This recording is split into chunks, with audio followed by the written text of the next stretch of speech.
C'est facile, c'est facile. Non, c'est facile en deuxième mi-temps. Je serai pas hypocrite. Un Barça bipolaire aujourd'hui. Une première mi-temps vraiment poussive. 1-1 à la mi-temps. Mais alors en deuxième mi-temps, ça déroule. Ferran buteur. On reviendra sur lui qui fait pas un match extraordinaire. Mais il marque et retrouve un petit peu de confiance. Rafinha doublé. Lamine Yamal 3 fois décisif dans le match. Pau Victor avec une entrée spectaculaire. Et Frenkie de Jong, buteur et passeur alors qu'il était remplaçant. Bref, si vous n'avez pas regardé le match les gars, vous avez raté une très grosse deuxième mi-temps de la part du FC Barcelone. Et une première mi-temps où vraiment, on a pendant très longtemps dans le match été beaucoup plus proche du 2-2 que du 3-1. Mais Lamine a décidé de prendre les choses en main. Il a ressorti la spéciale. Et honnêtement, aujourd'hui Lewandowski n'a pas joué. Je pense qu'Hansi Flick a peut-être voulu lui envoyer un message après son match désastreux face à Las Palmas. Et j'aime. Alors on peut discuter le choix de mettre Ferran Torres ou pas. Il est buteur. Il se fait remplacer par Pau Victor, qui est lui aussi buteur. Et au final, le Barça, qui reste premier du championnat, je le rappelle, avec 4 points d'avance sur le Real, mais 2 matchs de retard. On continue la course au titre, on s'arrête pas. On s'est tiré des balles dans les pieds, on va pas se mentir, toute l'avance qu'on avait, on l'a perdu. Mais vous inquiétez pas, le championnat est loin d'être fini. C'était que la 16e journée. Il en reste encore des matchs et va falloir de l'endurance, va falloir du banc. Et c'est pour ça que j'ai aimé aujourd'hui la rotation d'Hansi Flick. Faut souligner les changements qu'il a fait et aujourd'hui ça a été payant. Donc une très belle victoire. Savourons-la, 5-1, on retrouve nos standards, 5 buts encaissés par l'adversaire. Et ça fait plaisir. Les gars, dites-moi en commentaire votre MVP. N'oubliez pas de vous abonner, de partager, de republier. Et surtout, n'oubliez pas, il y a un débrief qui arrive sur l'application rouge. Donc vous allez vous abonner, restez branchés, le lien est en bio.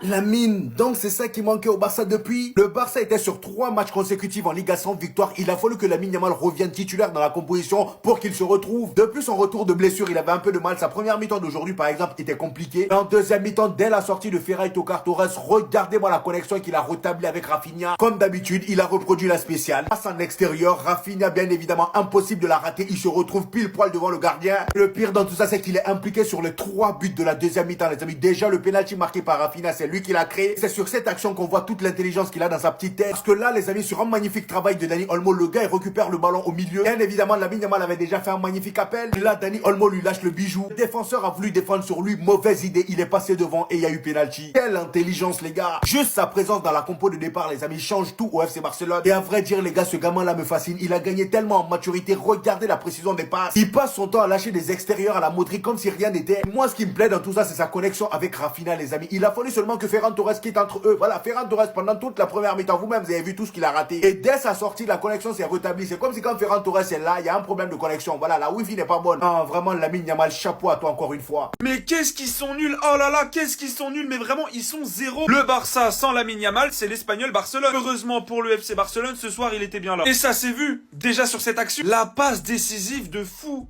Ça vous rappelle qui ça? Les extérieurs du pied comme ça. Le mec a 17 ans, il nous sort des extérieurs du pied de vieux briscard, de mec qui est là dans le foot depuis 45 ans. Et à côté de lui, bien épaulé, à qui il fait la passe D en plus. Il a Rafinha, un mec qui est en forme, plus qu'en forme en ce moment. Et les stats le démontrent. 21 matchs, 16 buts, 9 passes décisives. Il est en feu. Et franchement, il a besoin. Parce que quand tu joues avec un mec comme ça en pointe, qu'est-ce qu'il est nul. Nous, le Paris Saint-Germain, on a Fabien Ruiz, mais eux, ils ont Ferran Torres. Eux aussi ont de quoi se critiquer. Eux aussi ont de quoi se plaindre. Surtout quand tu vois la doublure. Pau Victor lui met une vitesse. Pau Victor est bien meilleur que lui. Et il l'a prouvé ce soir. Il rentre.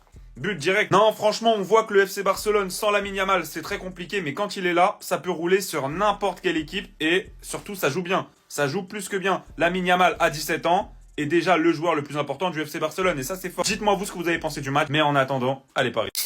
Mais par contre, les gars, le niveau de Rafinha cette saison, c'est une dinguerie. 21 matchs, 16 buts et 10 passes D. On est en décembre, les gars. Et le pire, c'est que depuis le début de la saison au FC Barcelone, c'est l'un des plus réguliers, si ce n'est le plus régulier. Il est tout le temps là pour sortir le Barça de la misère. Là, aujourd'hui, on a tous vu en première mi-temps que le Barça avait beaucoup de mal face à Mallorca. Mallorca réussissait à se créer beaucoup d'occasions et le piège du hors-jeu fonctionnait pas tant que ça. Tout ça à cause d'un manque de pressing du FC Barcelone. Mais il y avait un seul joueur qui continue à faire des pressings à chaque fois. C'était Rafinha. Et ça, les gars, faut le souligner. Depuis que ce gars-là a le brassard, il est vraiment irréprochable. Son jeu est juste impeccable, que ça soit ses appels, ses passes, la connexion avec Lamine Yamal. Malheureusement pour lui aujourd'hui, il n'a pas pu avoir cette connexion dès le début du match parce qu'il y avait quelqu'un qui troublait la connexion entre lui et Lamine Yamal, c'était le Ferran Torres. Mais dès que ce gars-là est sorti, la connexion a été rétablie. J'aimerais aussi souligner le fait que le FC Barcelone, ils ont commencé à être dangereux quand ils ont commencé à faire du vrai pressing comme ils le faisaient en début de saison. Regardez, à partir de ce moment-là, tout a commencé. passé. Franchement, là, on peut le dire sans se cacher, Rafinha est en train de réaliser sa meilleure saison. Vraiment, dans sa carrière, je pense pas qu'il y a eu une saison qui tabasse celle-là. En plus de ça, le gars, il a même failli marquer un coup franc aujourd'hui, s'il te plaît. Il est tellement bien tiré que si le gardien n'était pas bon, ça allait rentrer directement. Pour l'instant, j'irai pas jusqu'à dire que c'est le meilleur joueur de ce début de saison, mais vraiment, les gars, ce qu'il propose, c'est fort.